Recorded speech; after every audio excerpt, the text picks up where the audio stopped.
ఏదో ಮಾಡಕ್ಕ పర్లేదక్క సరే ಮಾಡಲ್ಲ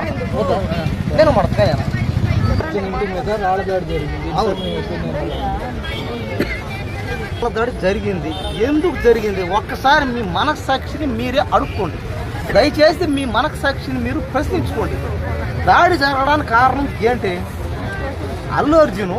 పుష్ప సినిమా సంధ్య థియేటర్ దగ్గర జరిగిన ఘటన వల్ల అంటే ఆ కుటుంబం పేదవాళ్ళు కాబట్టి ఇప్పటికైనా సరే అందరూ సమాజంలో అందరూ మేల్కొన్నారు నాకు చాలా హ్యాపీగా ఉంది దేనికంటే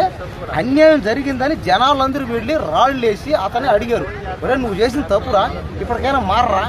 ఆ కుటుంబానికి ఆర్థిక సహాయం చేయి ఆ కుటుంబాన్ని ఆదుకొని చెప్పారనమాట కాబట్టి అల్లు అర్జున్ తప్పు చేస్తేనే వెళ్ళారు జరిగింది అయితే దానికి ఎందుకు మళ్ళీ ఇలా కాబట్టి ఖచ్చితంగా కానీ పుష్ప సినిమా సంధ్యా థియేటర్ దగ్గర జరిగిన దానికి అల్లు అర్జున్కి అయితే సంబంధం అయితే లేదు ఎందుకంటే ఆ రోజు అది అనుకోకుండా జరిగిపోయింది అది అతను తెలియదే అనుకున్నాం సరే అతను తప్పు అయితే లేదు కానీ జరిగిన తర్వాత అసెంబ్లీ సాక్షిగా ఒక మాట అన్న ఎందుకు ఉందో చెప్తా జరిగింది జరిగింది కాదా జరిగిన తర్వాత వెళ్ళాలి కదా వెళ్ళి ప్రాణాలు పోయినాయి కదా ఆ ఫ్యామిలీ హాస్పిటల్ ఉంది పూర్తిగా ప్రాణం పోతే ఓకే కానీ వాడు ప్రాణాపాయ స్థితిలో హాస్పిటల్లో ఉన్నప్పుడు నువ్వు వెళ్ళి మాట్లాడాలా నువ్వు చూడాలా కాబట్టి ఏంటంటే వాళ్ళు లేనోళ్ళని వాళ్ళు సత్య సావునిలే అనుకొని అతను పోకుండా అతని ఇష్టప్రకారం అతను హీరోని నేనే చాలా గ్రేటు నేనేదో పెద్ద దేవుడు అన్న దేవుడు తెలియడు ఆయన కాబట్టి నువ్వు హీరో అయినా స్టార్ అయినా నువ్వు దేవుడు అయితే కాదు కాబట్టి ఏంటంటే వాడు కూడా పిచ్చోడు కట్టాల్సింది సినిమా హీరోకి గుడి కట్టి సినిమా హీరోకి కానీ హీరోయిన్కి కానీ గుళ్ళు కట్టి పూజించేవాడు పిచ్చోడు అన్నమాట లెక్క ఎందుకంటే సినిమా హీరో అనేవాడు ఏం చేయాలి 10 మంది పేదవాళ్ళకి రియాలిటీలో సహాయం చేయాలి కాబట్టి రియాలిటీలో ఏ సినిమా హీరో సహాయం చేయడు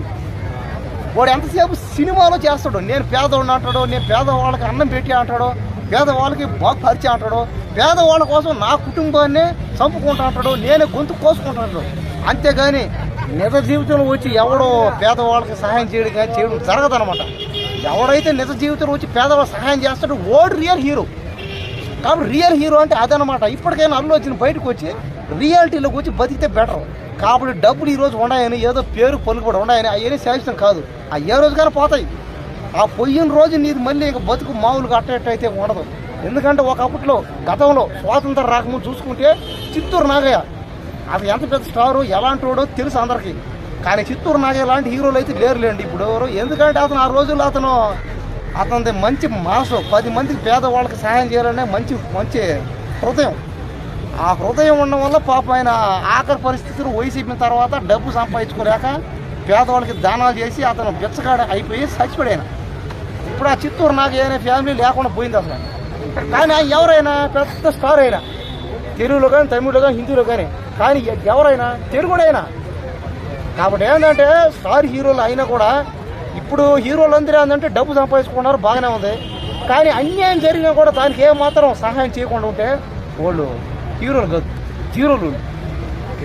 కాబట్టి అల్లు అర్జున్ ఇప్పటికైనా రియల్ హీరో అవ్వాలంటే వచ్చి ఆ ఫ్యామిలీని ఆదుకొని ఆ ఫ్యామిలీకి సహాయం చేసి ఆ ఫ్యామిలీకి ఎంత అవుతుంది నేను ఉండాలి మీకు అన్నట్టుగా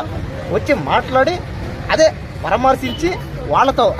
అంటే మనమంతా ఒకటే అని చెప్పాలన్నమాట అంటే ఈ దేశంలో ఉన్న వాళ్ళందరూ మనం అందరూ సమానమైన ప్రాణమే ఉన్నోడైనా లేనోడైనా హీరో అయినా జీరో అయినా ఎవడైనా సరే అందరూ ఒకటే అని చెప్పాలంటే ఏం చేయాలి అల్లు అర్జున్ వచ్చి ఆ కుటుంబం క్షమాపణ చెప్పి ఆ కుటుంబానికి ఆర్థిక సహాయం చేసి వాళ్ళకి హాస్పిటల్ ఖర్చులు కానీ ఇంకేమైనా సహాయం చేస్తే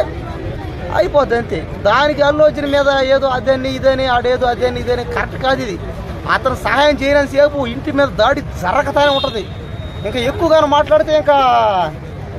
అతను ఇంటికాడ నుంచి కూడా లేకుండా చేస్తారనమాట దేనికి ఇంక మనం చెప్పాలి ఇంకా ఆంధ్ర అని తెలంగాణ అవి కూడా వస్తాయేమో అంతే కదా ఇంకా ఎవడైతే ఏంటంటే ఇండియా అంతా ఒకటే ఆంధ్ర అయినా తెలంగాణ అయినా ఎవడైనా ఒకటే కాబట్టి ప్రాణం కూడా ఎవరిదైనా ఒకటే అంతే కదా కాబట్టి ఇప్పుడైనా సరే మారాలి అల్లు అర్జున్ దయచేసి అల్లు అర్జున్ నీకు దండమయ్యా అయ్యా cinema hero Allu Arjun style star అదే icon star famous star Pushpa cinema hero నువ్వు పుట్టుకతోనే నువ్వు 1000 కోట్లలో పుట్టావు దయచేసి తెలుసుకో పేదవాళ్ళకి అన్యాయం జరిగితే దయచేసి వచ్చి సహాయం చేయి అంతేగాని నువ్వు సినిమాలు చేసి నిజ జీవితంలో చేయనంటే జరగదు పట్టుకుంటారనమాట దయచేసి ఆ కుటుంబానికి ఆర్థిక సహాయం చేయి ఎంతో కొంత నీ వంతు సహాయం చేయి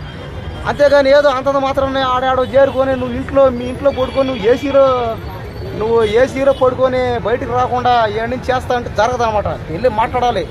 లేదంటే సినిమా హీరోగా తప్పేసుకో. నువ్వు హీరో కాదు, జీరో అనుకోవచ్చు.